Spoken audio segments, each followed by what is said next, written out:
Israel is warning of escalating military actions against Iran, even as U.S. President Donald Trump claims progress in ceasefire negotiations. Despite Trump's optimism, Iran remains unresponsive to the U.S. proposal, maintaining its refusal to engage in talks. Since February 28, the conflict has seen continuous military strikes and economic sanctions imposed by Israel and the U.S. The Strait of Hormuz, a crucial global oil transit route, has become a focal point of the dispute, with the U.S. pressing Iran to reopen it. Trump has given Iran until April 6 to comply, threatening military action if negotiations fail. In the meantime, the U.S. is deploying additional military forces to the region to support its diplomatic efforts. Civilian casualties and infrastructure damage have been reported across Iran and Lebanon, with the conflict causing significant economic and humanitarian consequences globally. The next step remains uncertain as the U.S. and Iran continue to navigate the tense standoff, with the potential for further escalation or de-escalation, depending on the outcome of negotiations and military posturing. The U.S. Senate has voted to approve partial funding for the Department of Homeland Security, aiming to resolve a 40-day government shutdown affecting airport security operations.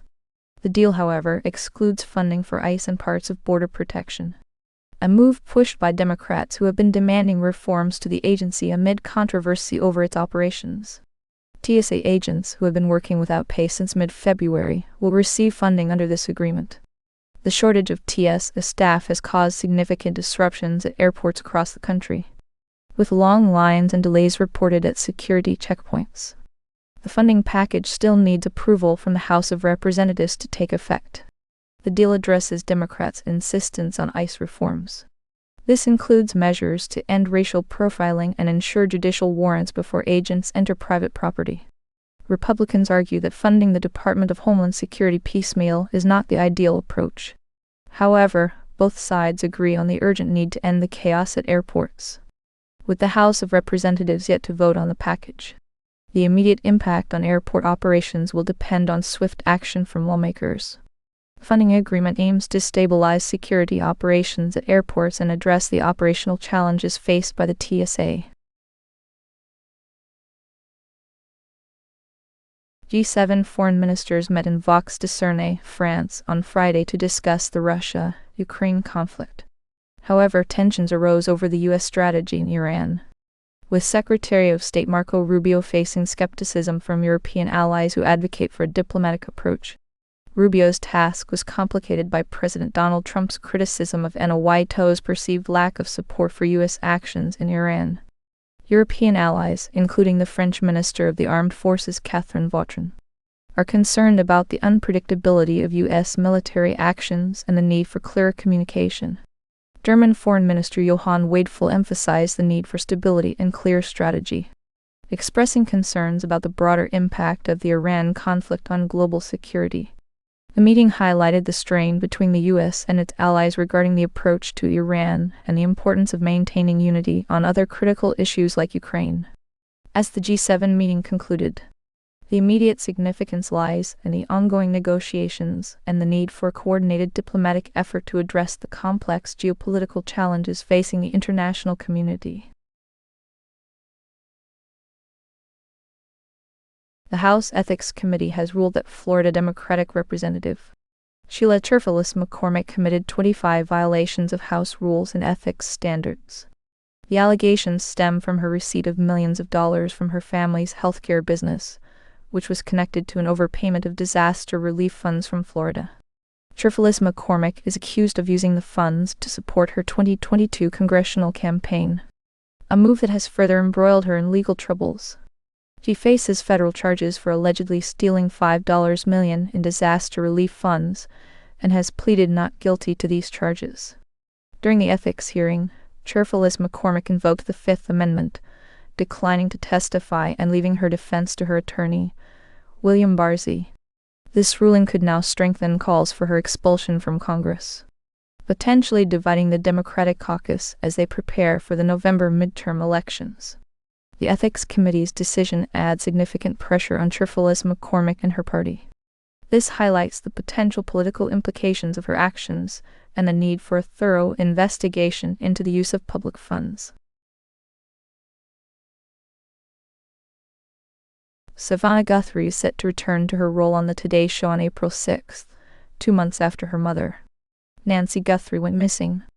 Guthrie's decision comes as her family continues to search for answers regarding her mother's disappearance.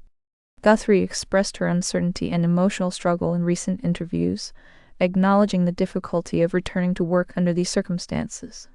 She emphasized the importance of her presence for her family's sake and said her return is part of her purpose right now. The FBI surveillance footage showed a masked man near Nancy Guthrie's home on the night she vanished. This adds to the suspicion that she was kidnapped. Her family and law enforcement have offered substantial rewards for any information leading to her recovery. The family has offered $1 million, and the FBI has added $100,000. Savannah Guthrie's return to the Today Show highlights her determination to maintain a sense of normalcy in the face of personal tragedy. Her appearance will bring renewed attention to the ongoing search for Nancy Guthrie, who was last seen in Tucson, Arizona, on February 1st. The Senate unanimously approved the funding deal for the Department of Homeland Security early Friday morning, March 27, 2026. The agreement aims to reopen the department, focusing on TSA agents and other agencies but excluding immigration enforcement operations. President Donald Trump announced he would sign an order to pay TSA agents immediately, addressing concerns over the financial hardships faced by the workers. The 42-day partial government shutdown has caused significant disruptions to travel and financial hardships for TSA workers, with over 11% of TSA employees on the schedule missing work. The deal is seen as a compromise to temporarily address immediate concerns while long-term negotiations continue.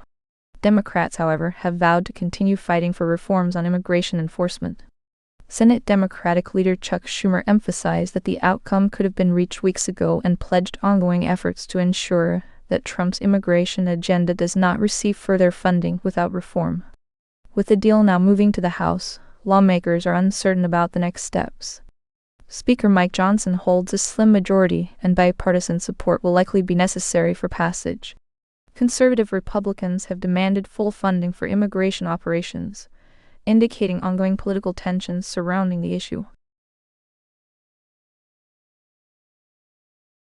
President Donald Trump's approval ratings have dropped significantly since the start of the Iran war, driven by economic concerns and rising petrol prices.